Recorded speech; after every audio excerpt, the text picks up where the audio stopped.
So back in 2018, I was terrified that nobody would take me seriously because I had just graduated with my master's in elementary education at the age of 21. I was 20 at the time, and I thought people would brush me off because of my age. Well, fast forward to that spring break, and I flew to New Mexico from Oregon for two job interviews, both of which offered me the teaching position during the interview. So, with that being said, here's my interviewing story. Hey, teacher bestie. My name's Helena, and I'm the creator of the Present Teacher Podcast. I'm a first year teacher coach, and in this podcast, you are going to learn everything from simple, actionable classroom management, social emotional learning, and teacher wellness strategies. You know that impact you want to make in the classroom? Well, we're going to make it happen here.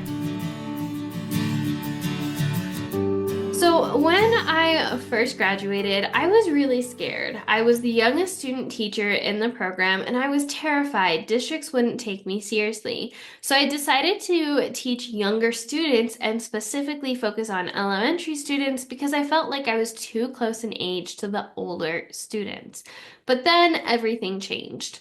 I learned that your biggest weakness can be your biggest strength. I was scrolling social media for some general interviewing advice because back in the day, there weren't a lot of people talking about how to interview specifically for teaching.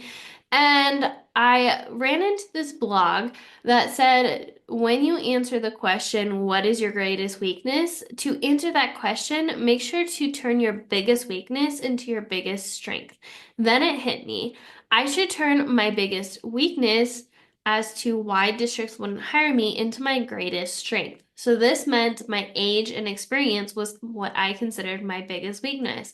I thought districts were going to look over me because I was super young and I had no experience. But then I started listing out all the reasons why districts would want to hire someone like me who was young and who didn't have a lot of experience in the field yet. And here's some of the things that I came up on that list.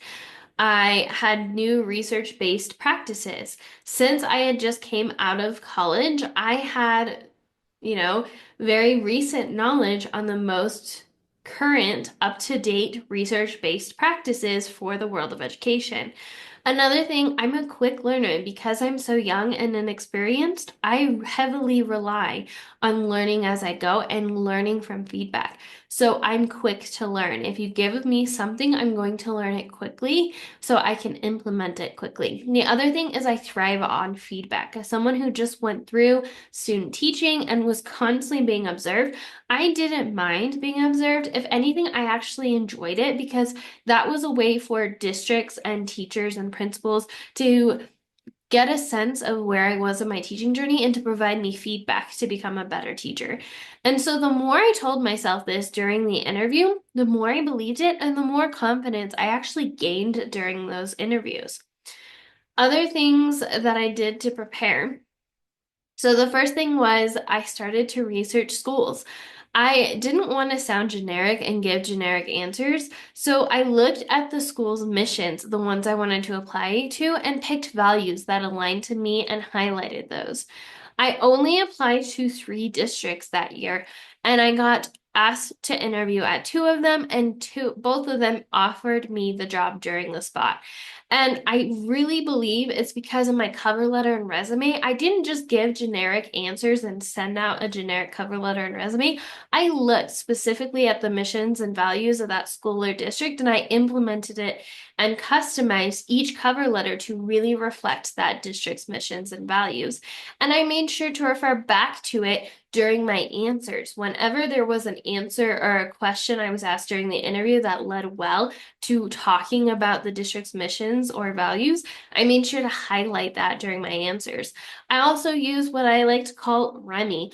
Remy is what a character from Ratatouille, and I spell it Remi, and that's how I answer my questions without freezing. I restate the question, I explain or give a story to go into further depth because here's the reality. People remember stories. When you talk through stories, you're memorable. Whereas if you just give generic answers, it's hard to remember who you are. Then I tie it to the mission statement and then my it factor. So, those are the other things I used beforehand to help me prepare for my interview. And the moment I knew I had nailed the interview, both interviews, was during my first interview. The committee, it was a big committee, and they would often look up and smile to each other after I gave my answers. That showed me that I was on the right track and I was answering the questions correctly and what they were looking for. The second interview at a different district, I just met with the principal for that one, and it honestly felt like I was meeting a best friend. Her and I hit it off very well, and we had such a long conversation where we just honestly got to talk about what we are passionate about in teaching for an hour or so. And she offered me the job during the spot. So they both offered me the teaching job during the interview. So here are my biggest takeaways. First thing is to apply to the right districts from the get-go. I didn't apply to 20 plus districts. I only applied to three really aligned districts that I felt super excited to work for. And I believe that helped me show my passion and helped me shine through. I was able to customize my cover letter and templates and application to really resonate with that district's core values. I used my biggest weakness as my biggest strength. I used being a young teacher as the very reason why districts should hire me, which helped me show up more confidently during the interview process. I got super clear on what that district is and why I should work there. And then I had fun and I leaned into my passion. Both interviews honestly felt like dream interviews because they felt easy. They felt effortless because it was really just a conversation with the district that I was dreaming was a dream fit for me. And that's why it wasn't such a hard interview because I was just speaking from my heart and resonating with the people I was meant to. So that wraps up my general experience from the teacher interview process. If you want to learn more about interviewing and tips from me in general, especially some of the things I talked about here, make sure to check out my previous content. I have a ton of content on the teacher interview process. Also, I want to invite you to check out my Ultimate Teacher Interview Guide. This is my guide where I answer the top questions I get about how to interview as a new or first year teacher. And what I like about this is I answer the top 10 questions I get, so you can go to the page where I answer it on the page. And if you want a further explanation, I actually link to additional podcasts and YouTube videos that you can go back and listen to if you want a more in-depth answer or you want more specific examples. You can listen to that content and you don't have to sift through. I have over 130 weeks of content now. You don't have to sift through that. I made it super easy for you, so make sure to check that out. If you want to take it a step further, I have a 3-day event where I talk about interviewing like a pro. I talk about everything from the research to applying to standing out to how to prepare for the interview. So that's a free 3-day event. So make sure to check that out. And even if this is way past when this content came out, make sure to still go to the link and the enrollment page down below because I will send you a link to the replays so you can still watch it even if you're not here for the live version. If you want to take it a step further, I am passionate about helping new and first year teachers land their dream job in a short amount of time because here's the reality. Many of us are mothers, are students who are wanting to enjoy our summer, wanting to graduate, wanting to get our next teaching position, wanting to switch districts.